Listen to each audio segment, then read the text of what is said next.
Hello and welcome to the Sewing Studio.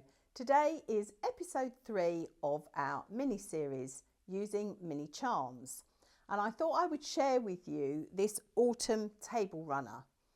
And this has been made using these gorgeous little charms, and I just love the colours because I think they're really autumnal. And so it is 7 strips of 6 2.5-inch squares.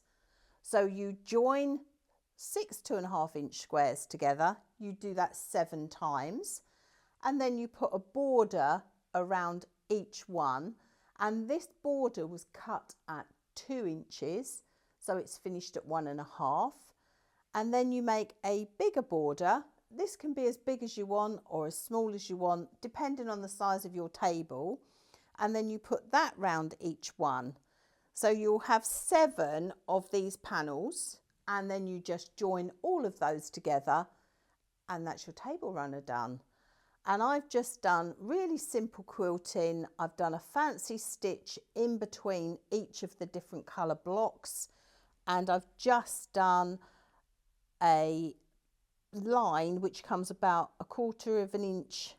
No, it doesn't come about, it is 1/4 inch out from the seam, so it's like a tram line round the edge, and then I've just put a nice red binding on it to finish it off.